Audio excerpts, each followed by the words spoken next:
இன்றைய முதல் வாசகம் இறைவாக்கினர் எரேமியா நூலிலிருந்து வாசகம் அதிகாரம் 17 வசனம் 5 முதல் 10 முடிய. ஆண்டவர் கூறுவது இதுவே: மனிதரில் நம்பிக்கை வைப்போரும் வலுவற்ற மனிதரில் தம் வலிமையை காண்போரும் சபிக்கப்படுவர். அவர்கள் பாலை நிலத்து புதர்ச்செடிக்கு ஒப்பாவர்.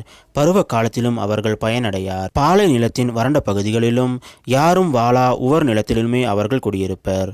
ஆண்டவரில் நம்பிக்கை வைப்போர் பேறு பெற்றோர். ஆண்டவரே அவர்களது நம்பிக்கை. அவர்கள் நீர் அருகில் நடப்பட்ட மரத்துக்கு ஒப்பாவர். அது நீரோடையை நோக்கி வேர் விடுகின்றது. வெப்பமிகு நேரத்தில் அதற்கு அச்சமில்லை. அதன் இலைகள் பசுமையாயிருக்கும். வறட்சிமிகு ஆண்டிலும் அதற்கு கவலை இராது. அது எப்போதும் கனி கொடுக்கும். இதயமே அனைத்திலும் வஞ்சகம் மிக்கது. அதனை நலமாக்க முடியாது. அதனை யார்தான் புரிந்து கொள்வர்?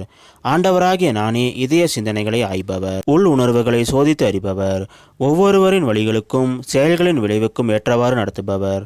இது ஆண்டவர் வழங்கும் அருள்வாக்கு. இறைவா, உமக்கு நன்றி.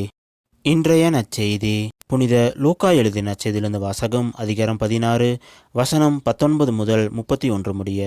அக்காலத்தில் இயேசு பரிசேயரை நோக்கி கூறியது: செல்வர் ஒருவர் இருந்தார். அவர் விலை உயர்ந்த மெல்லிய செந்நிற ஆடை அணிந்து நாள்தோறும் விருந்துண்டு இன்புற்றிருந்தார். லாசர் என்னும் பெயர் கொண்ட ஏழை ஒருவரும் இருந்தார். அவர் உடல் முழுவதும் புண்ணாயிருந்தது. அவர் அச்செல்வருடைய வீட்டு வாயில் அருகே இருந்தார். அவர் செல்வருடைய மேசையிலிருந்து விழும் துண்டுகளால் தம் பசியாற்ற விரும்பினார். நாய்கள் வந்து அவர் புண்களை நக்கும். அந்த ஏழை இறந்தார். வானதூதர் அவர்களை ஆபிரகாமின் மடியில் கொண்டு போய் சேர்த்தார்கள். செல்வரும் இறந்தார். அவர் அடக்கம் செய்யப்பட்டார். அவர் பாதாளத்தில் வதைக்கப்பட்ட போது அண்ணாந்து பார்த்து தொலைவில் ஆபிரகாமையும் அவரது மடியில் லாசரையும் கண்டார். அவர்: தந்தை ஆபிரகாமே, எனக்கு இரங்கும்.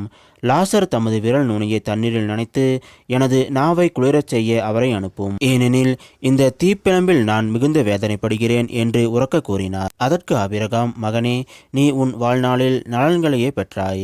அதே வேளையில் லாசர் இன்னல்களையே அடைந்தார். அதை நினைத்துக்கொள். இப்போது அவர் இங்கே ஆறுதல் பெறுகிறார். நீயோ மிகுந்த வேதனைப்படுகிறாய். அன்றியும் எங்களுக்கும் உங்களுக்கும் இடையே பெரும் பிளவு ஒன்று உள்ளது.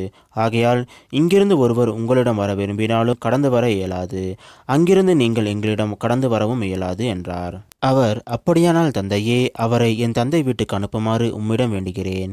எனக்கு 5 சகோதரர்கள் உண்டு. அவர்களும் வேதனை மிகுந்த இந்த இடத்துக்கு வராதவாறு அவர் அவர்களை எச்சரிக்கலாமே என்றார். அதற்கு ஆபிரகாம்: மோசேயும் இறைவாக்கினர்களும் அவர்களுக்கு உண்டு. அவர்களுக்கு செவிசாய்க்கட்டும் என்றார். அவர்: அப்படியல்ல தந்தை ஆபிரகாமே, இறந்த ஒருவர் அவர்களிடம் போனால் அவர்கள் மனம் மாறுவார்கள் என்றார். ஆபிரகாம்: அவர்கள் மோசேவுக்கும் இறைவாக்கினருக்கும் செவிசாய்க்காவிட்டால் இறந்த ஒருவர் உயிர்த்தெழுந்து அவர்களிடம் போனாலும் நம்ப மாட்டார்கள் என்றார். இது கிறிஸ்து வழங்கும் நற்செய்தி. கிறிஸ்துவே, உமக்கு புகழ்.